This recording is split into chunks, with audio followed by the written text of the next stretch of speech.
Ça avait l'air un petit peu broche à foin. Yasmine Abdel-Fadel. On peut pas être un chef à temps partiel. Moi, ce qui me dépasse, c'est que le dossier, là, il est pas nouveau depuis une semaine. Marc-André Leclerc. Il n'a pas de règles. Et ça, quand il n'y a pas de règles... La rencontre. Il va falloir s'accrocher à quelque chose qui est ancré dans la réalité des Québécois. Non, mais elle l'a dit, c'est irréprochable. Hein? Sa gestion est irréprochable. Il faudrait qu'il sourie, qu'il a l'air plus enjoué. Ah, mais Yasmine, attends, là, on a la moitié du bouclier, là. C'est exactement ça. La rencontre. Abdel-Fadel Leclerc. C'était la mise à jour économique du ministre Éric Girard. Davantage d'argent pour l'accès au logement, pour l'aide alimentaire, pour la lutte contre l'itinérance. Pas de chèque envoyé aux Québécois d'ici Noël, mais on bonifie là, certaines aides, effectivement. Yasmine, Marc-André, bonjour à vous deux. Allô, allô? Bonjour. Yasmine, on parle pas de récession, on parle de stagnation, puis on n'ose pas prononcer le mot en A, austérité. On est encore loin de l'austérité, là. C'est important de le dire. Il reste encore qu'on est dans des augmentations de budget. Tu sais, on était à 7% il n'y a pas si longtemps dans certaines missions de l'État. On essaie de maintenir là, de manière artificielle l'objectif de retour à l'équilibre budgétaire en 2027-2028, mais on voit que ça va commencer à être difficile, là. On n'a plus de marge de manœuvre financière. Les mesures qui ont été annoncées hier sont financées par le coussin financier, pas par ce que la marge de manœuvre qu'on pouvait avoir, par le coussin financier en cas de pépin qu'on s'était laissé. Donc, même le coussin financier, là, il est entamé. Ça va être très difficile pour le gouvernement de rajouter de nouvelles mesures au courant des prochaines années, d'ici le retour à l'équilibre budgétaire. Il lance le message, évidemment, au Front commun et aux différents syndicats que on voudrait bien, là, mais regardez, on n'en a pas de marge de manœuvre. Moi, si j'étais les syndicats, je répondrais, vous avez juste à repousser le retour à l'équilibre budgétaire d'1 an. Ça, Marc-André, c'est un gros fait saillant de la mise à jour économique, là. Oui, non, c'est clair. On en parlait ensemble hier matin, là, je veux dire, M.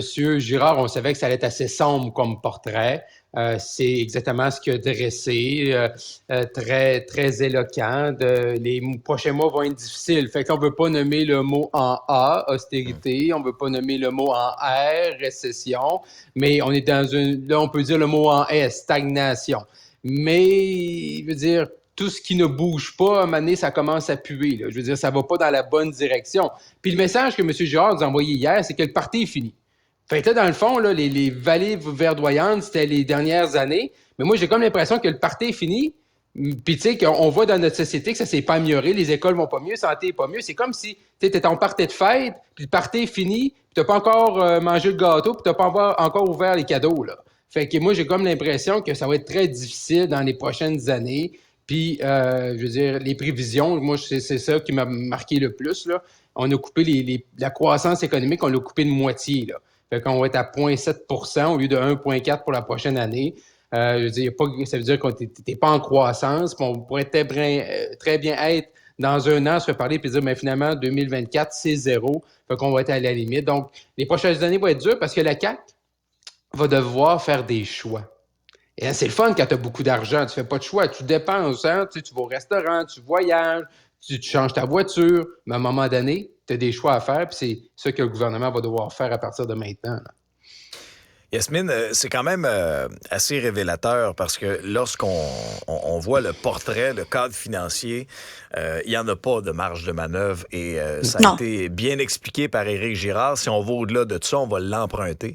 Et là, on entame une première de 2 journées de grève de la FIC. Donc là, ça touche directement le domaine de la santé, les infirmières. C'est rien pour rapprocher les deux parties, là.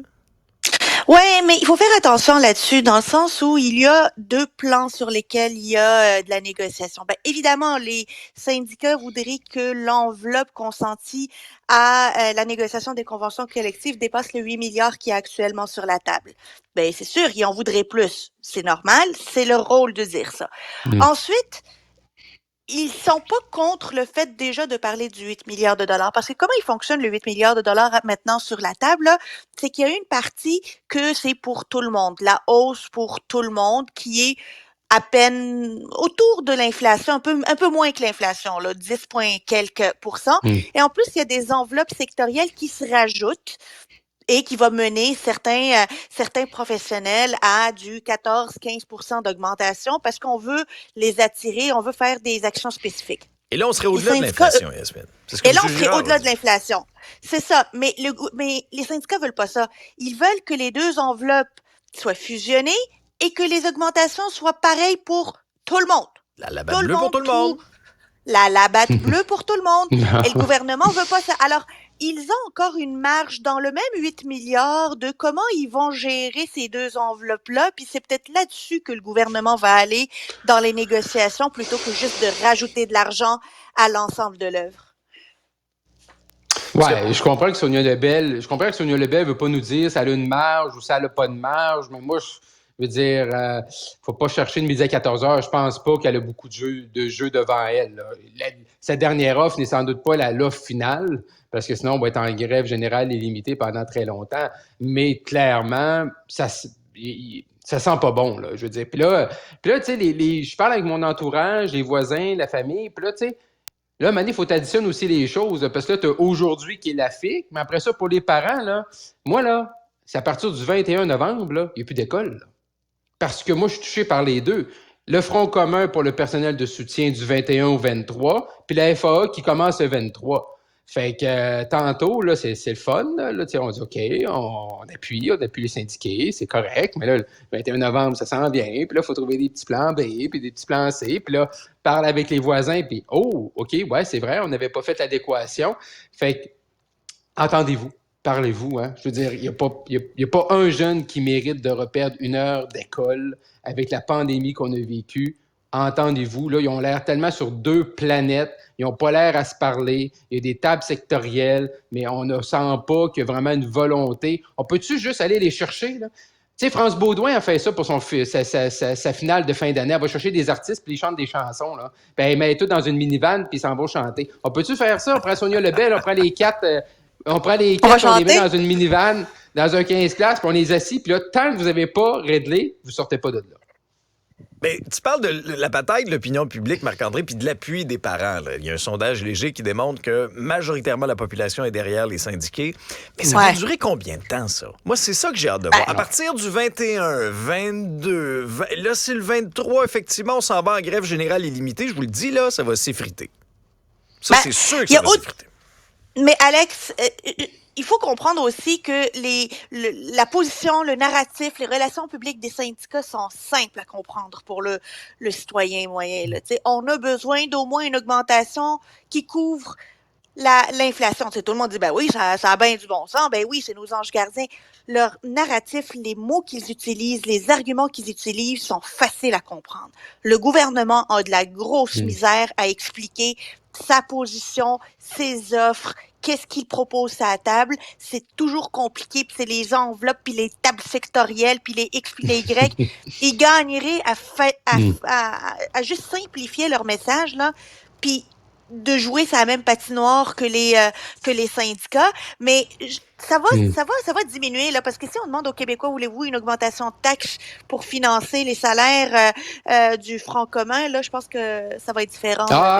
Bon, là, faut monter les taxes pour payer les employés d'État, mais les autres projets, là, les autres dépenses, ça, faut pas monter les taxes. Mais là-dessus, faut faire monter les taxes. Je veux dire, le gouvernement, là, pourquoi les gens, pourquoi les parents, pourquoi les usagers du système de santé appuient les syndiqués? Parce qu'on sait que le gouvernement est un mauvais employeur.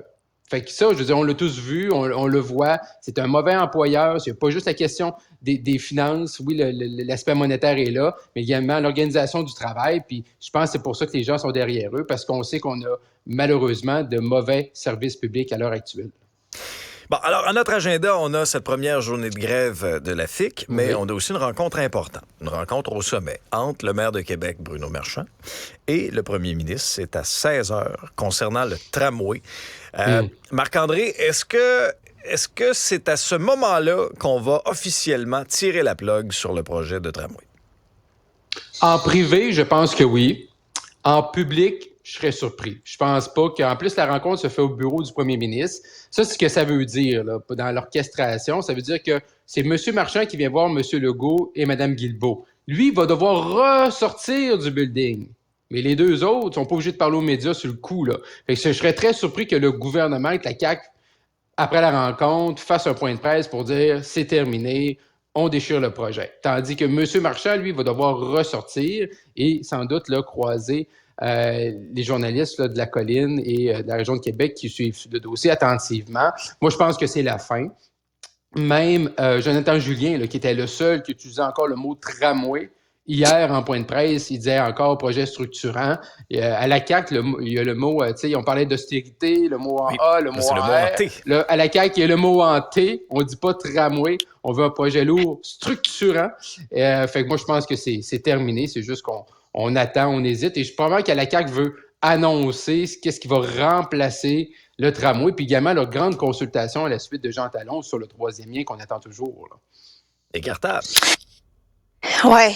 Et je reviens à une proposition que j'avais faite suite au 3e lien, là. Comment ça se fait qu'on n'a pas un comité indépendant du politique qui puisse développer la vision du transport et de la mobilité pour la grande région de Québec, puis de dépolitiser cette question-là, puis de faire les études longitudinales pour déterminer les changements démographiques, économiques, les besoins de main-d'œuvre, les besoins en mobilité, puis qui, lui, selon une grille d'analyse pragmatique, objective, non partisane, détermine ce dont Québec a besoin. Parce que là, on a des politiciens versus des politiciens versus des politiciens qui jouent avec des milliards à se dire oui, non, peut-être, on verra. Entre-temps, le monde de Québec, ils en ont pas ni de 3e lien, ni de tramway, ni aucun autre système de transport, puis on attend. Puis à chaque année qu'on attend, ça coûtera plus cher le jour où on va se décider. Aujourd'hui, ça va être une mauvaise pièce de théâtre de part et d'autre. Là. Tu sais, on va se le dire, là, c'est une journée de relations publiques plus qu'autre chose, parce que le gouvernement a déjà son idée de fait. Là, c'est pas vrai qu'ils vont attendre la rencontre avec Bruno Marchand pour se décider puis se faire une tête sur le projet. Fait qu'aujourd'hui, Aujourd'hui, c'est le théâtre Jean Duceppe qu'on aura à Québec, là. Ouais. Non, c'est ça. Il a déjà dit que c'était cher. Les députés, ils ont pas d'appétit dans la région de Québec pour le projet. Ils veulent plus dire le mot tramway. Mais là, ça prenait absolument, je suis d'accord avec Yasmine, ça prenait absolument la rencontre avec M. Marchand une semaine plus tard. Tu sais, je veux dire, il y a 1 kilomètre là, qui sépare l'Assemblée nationale de la mairie de Québec, là, de l'hôtel de ville. Mais ça a pris une semaine à organiser cette rencontre-là. Probablement qu'entre-temps, ça permet là, à M. Legault, Mme Guilbeault, de retravailler des projets. Parce que, tu sais, au-delà qu'on soit pour ou contre le tramway, qu'on pense que c'est un bon projet ou pas, qu'on regarde les coûts, est-ce que la ville peut supporter ça là, comme maître d'œuvre? Il reste néanmoins que la CAQ doit se brancher. Là. Je veux dire, si vous dites que le projet de tramway n'est pas bon, 8 milliards, quand tu as un consortium qui n'est pas capable de s'assurer de se financer, mais en revanche, qu'est-ce que tu proposes? Quand il nous parle d'un projet structurant, là, moi, le mot structurant, ça me tape ses nerfs un peu, là. Mais une fois que tu as dit ça, là, toi, qu'est-ce que tu proposes? Là? Regardez c'est ça, là que les gens de Québec aimants s'attendent. Là. Oui, regardez ça là, dans le journal. Regardez ça dans le journal ce matin, je vais essayer de vous le montrer. Oui, ceux qui nous écoutent en vidéo, proposition de notre collègue Y. Alors, Bruno Marchand, une calèche, mais à plusieurs places. Là, tu as 1, 2, 3, 4, au moins 5 roues. Donc, tu peux asseoir plusieurs personnes. Il y en a qui parlent de métro, Marc-André, à Québec. Oui, il y a la Metro Nation, là, selon des radios privées ici à Québec. M. Marchand dit que ça coûterait 4 fois plus cher. Mais quand on parle d'un projet structurant, lourd, coûteux, je pense que le métro pourrait rentrer dans cette catégorie-là. Ou des bonnes vieilles autobus électriques. Ça fait le RTC a acheté des autobus électriques dernièrement, nouvelle technologie, projet pilote. Des autobus électriques, ça fait aussi la job. Là. Y crois-tu, toi, Yasmine, au métro? La vérité, c'est que j'ai envie d'y croire. Parce que, rendu là, on parle tellement de montants complètement fous. Puis, tu sais, il y a personne qui s'enfarge dans les chiffres, là. Tu sais, laissez les chiffres au comptable. Mais rêvons pour la capitale nationale. Puis, M. Duclos, en tout cas, lui, là, il va te le signer le chèque. Peu importe. Lui, il va signer le chèque. Fait que, regarde, il va-tu être là quand le chèque va rebondir? C'est une autre question, ça. Non, mais M. Duclos, là, c'est ça. Tu sais, on parlait de pièces de théâtre tantôt, Yasmine, mais M. Duclos lui dit non, il y a du financement pour 4 milliards. Comme si le fédéral allait donner 4 milliards. Là. Je veux dire, quand tu parles avec les gens au bureau du premier ministre à Ottawa, là, c'est encore le fabuleux 1,2 milliard du début. Là. Jean-Yves Duclos, là, vraiment là-dessus, là, il dit non, il y a 4 milliards. Puis là, en 2026, il va y avoir un autre fonds, une autre enveloppe de 3 milliards. Puis à ce moment-là, on paiera pour le tramway. Mais fait que lui, là, tu sais, il dit moi, là, je suis là. Mais quand tu lui demandes, montre-nous l'argent, montre-nous où est-ce que tu prends ça, dans quelle sacoche tu prends ça. ben, il n'y en a pas de sacoche. Il est encore sur 1,2 milliard, peut-être 1,6 parce qu'à l'époque, là, M. Legault, M. Trudeau s'étaient entendus sur certains dépassements de coûts. Mais là, il faut juste garder en tête, quand tu passes d'un projet de 3 milliards à 8 milliards, tu n'es plus dans des dépassements de coûts. Tu es carrément dans un nouveau projet. Là. On va te prendre une grosse sacoche. Merci Yasmine, Marc-André. Ouais. À demain. Bye bye.